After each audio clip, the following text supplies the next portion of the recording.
jõgede kaldail, seal me istusime ja nutsime, kui mõtlesime Sionile. Remmelgate otsa, mis seal olid, me riputasime oma kandled, sest seal küsisid meilt meie vangiviijad laulusõnu.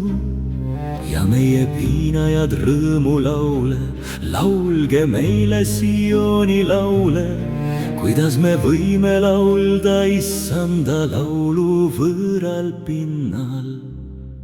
Kui ma sind unustan, Jeruusalemm, siis ununegu mu parem käsi, jäägu mu keel kinni suulae külge, kui ma sinule ei mõtleks. Kui ma ei paneks Jeruusalemma oma ülemaks rõõmuks. Tuleta meelde, issand, Jeruusalemma hukatuse päeva Edomi laste vastu, kes ütlesid, kiskuge maha, kiskuge alusmüürini maha, mis on temas. Paabeli tütar salastatav, õnnis on see, kes sulle tasub seda mööda, kuidas sa meile oled teinud. Õnnis on see, kes võtab su väikesed lapsed ja rabab nad vastu kaljut. Ma tänan sind kõigest oma südamest, jumalate ees ma mängin sulle.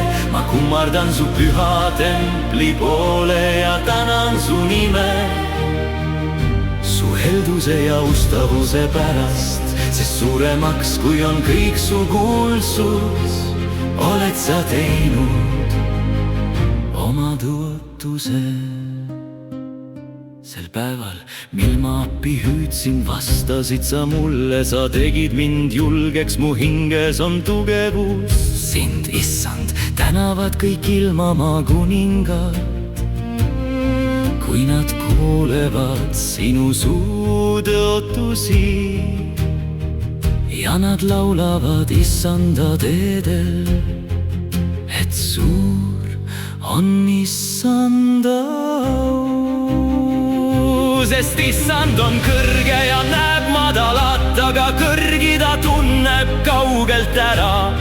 Kuigi ma käin keset kitsikust, elustad sina mind. Mu vaenlaste viha vastu sa sirutad oma käe ja su parem käsi aitab mind. Issand viib mu asja lõpule, issand, sinu heldus kestab igavesti. Ära jäta maha oma kätte töö.